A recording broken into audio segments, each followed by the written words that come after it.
so we're at home. We're have you got children? You Yeah, don't. no. Okay, all right. Well, I do. And I got a crazy dog. you got a crazy dog. Okay, so we kind of like flung into this strange situation where we've got wives and children and homeschooling and businesses going on. So my daughter's been very familiar with the podcast I'm doing, and we sat in the car, talked about the interview, and she had this question, and I said, well, look, why don't you come on and ask Craig the question? Oh, So she's here. This is Shay, and hi there. and she's got a question just to kick off the interview. So I'm going to stick the earphones on and I'll let her ask this for you. Here you go. What made you think that you wanted to be an entrepreneur coach? Was it like your grandparents, or was it like someone who inspired you? It's a great question. I got fired from my job, so I had to be. Oh. I never thought that. That's Shay. That's a great question. And when I was growing up, I wasn't the type of kid who was had the lemonade stand or whatever. I had a job from. I was a little bit older than you, but I grew up on a farm, so I was working from about 8 years old, and then I got my first real job when I was 13, and I was paid $2.85 an hour to dig ditches. And I still worked for that guy for like 9 years. And even when I was done college, I got a job working from somebody else. And then I got fired from one of my jobs. And I thought, all right, I'm unemployable. I better start my own business. Okay. Thank you. Thank you, You're Shay. welcome. Bye. Yeah. Thank you so Yeah. much. Yeah. Nope. I would call myself, my mentor, Mark Ford, wrote a book called The Reluctant Entrepreneur. And he uses the phrase chicken entrepreneur. And I'm more of a chicken entrepreneur instead of one of these wild risk taking entrepreneurs. So that's good in times like this. But in the good times, I don't make as much money as some of my wilder friends. Yeah, that's right. Yeah, it's an interesting time. I certainly see myself. In some ways, it's quite exciting because it sort of puts you into a very different position where you've got to think on your feet and you've got to be able to move quite quickly, which in an established business, pretty much as you've said, is not always needed. So I guess. What do you see? Times like these, people, different people sort of thrive in different positions within a company or within a sort of leadership group, do you think? Absolutely. And so I'm like you. I mean, I'm invigorated more than ever to help people, and it's a new set of problems and puzzles. Now, if only there wasn't so much pain along with it. And for everybody listening, I have some business, I have many businesses, and some of them are in a lot of pain right now. I own 3 gyms, and back to your question, I have a guy that runs 2 of my gyms, co-owner of my gyms in South Carolina, and my goodness, has he stepped in? His name is Daniel Woodrum. Has he stepped into his greatness as a leader? He was a very good leader before, but what he has done to galvanize the community, to then become a leader to other gym owners, to experiment, to do this all while having a 2-year-old and a baby that will be born in 2 or 3 months from now. It's unbelievable the workload he has taken on. But he knows what we're up against, and he knows the significance of the situation. And so you're seeing people like that, but you're also seeing people retract. So the leaders are either becoming lions, or you're finding out that that leader was actually a hippo, and you can't turn a hippo into a lion. So it's remarkable to see, and this is all across the board. You're seeing this in healthcare, you're seeing this in the government, you're seeing this in politics.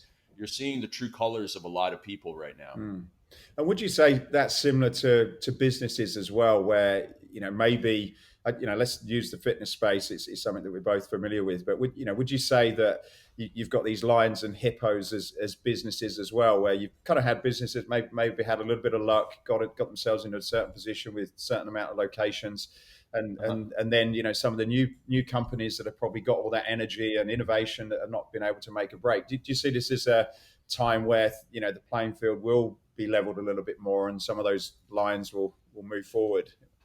I would say it's not going to be leveled. The playing field will be decimated. And so the people that are lions, I would expect 70% of gyms to close before the end of April 2020. And then therefore those people that are lions will consolidate online members. We have a coaching client of ours who runs an Anytime Fitness, and he was featured last week on the Anytime Fitness website because of the innovation that he is doing within his gym to deliver virtual programs. I also sent an email to all my clients at the start of March, and I was laughed at, including by my business partner. He laughed at me and said, "You're taking this way too seriously." And then 5 days later, everybody got on board. But I warned my clients well in advance and got them ready for it. So you do have these lions, some of these people who are just going to do everything possible to save their businesses, to grow. We're growing in virtual membership, and then even within your business, very much like this is an analogy to sports teams. In your business, you have lions who are intrapreneurs in your business or simply great administrative assistants or trainers or whatever. And then you have people that you're finding out are hippos in your business. And again, you can't change them. So it doesn't necessarily mean you have to fire them, but you have to understand and modify your expectations of what some people are willing to do. And this is about as close as wartime conditions as I hope any of us will ever get. But I imagine, I have no experience, but I imagine that you get all these people trained in the army and, they're all like, yeah, I'm going to be awesome under fire. And then, you get them into actual conditions, and some of the people who you thought were meek stand up, and some of the people who you thought, and they definitely tooted their own horn, turn and run for cover. So we are, as I said before, we are seeing the true colors. And I don't like saying this, but I know that we will have a massive bankruptcy in the fitness industry. This is going to the social distancing and the shutdown of gyms will last far longer than almost anybody on this call thinks, and definitely far longer than any of us want it to. And most businesses, they just don't have the cash on hand. So even if they're trying hard, they simply don't have the cash reserves. So unless they get a loan, unless they get a bailout, unless they get rent relief, they will not exist. And I know that I am like Mr. Doom and Gloom here, but you probably only have lions on listening to this show. So, I'm not happy about it. I don't want gyms to close, but they will, and we need to be prepared for that. One of the things that you talk about in your book is this freedom paradox, and it was an interesting subject, one that I feel has caught me out in my younger days, similar to yourself actually, where you think you want freedom, but actually it's not great. So, or it can be quite devastating. So, talk to me a little bit about that concept, and then how that can apply to where people are today, where they're at home and they've probably got all this freedom because there's no colleagues, there's no structure in their days. Just give me your views on that for a moment. Yeah, you have to be, and I just filmed my own podcast around this. You have to be more regimented than ever, because I remember when as I was talking to Shay, your daughter, I got fired from a job in 2000. I was working for a large supplement company in nutrition research, and I got fired. And so I went from being in the office, I was the first guy in, last guy out. I loved the job and I lost it. So part of my identity stripped away. And I was kind of depressed. And I was, looking for personal training jobs. And it took me a couple months. And I would wake up and I wouldn't do anything. And then I would have a nap after not doing anything. And so I know what it is like to be close to a depressive state, financially worried, not having success, having almost no victories. What I should have done was been more regimented than ever. And so a couple of years later, I had anxiety attacks because I was getting up late and I was drinking too much and I was working all the time, and I had to get more regimented. So whatever time you were getting up before, let's say you had to be at the gym for 5 and now you're getting up at 7:30 or 8. We don't have to go back to 5, but let's get up 15 minutes earlier for 3 days, then 15 minutes earlier again, 15 minutes earlier day, and then get around 6 o'clock in the morning. You get up at 6, you fill your mind, you plant it with good things. You do not go on and watch any news. In fact, I forbid you from watching Fox News, CNN, going on the New York Times. Just forget about all news. If there's anything that you need to know, if they increase social distancing to 7 feet, you will be told about it, okay? You do not need to watch news. So you eliminate the negative and you start planting good things in your mind garden, first thing. And then you go, and because the night before you planned ahead, you know exactly what you need to do first thing in the morning. Okay, great.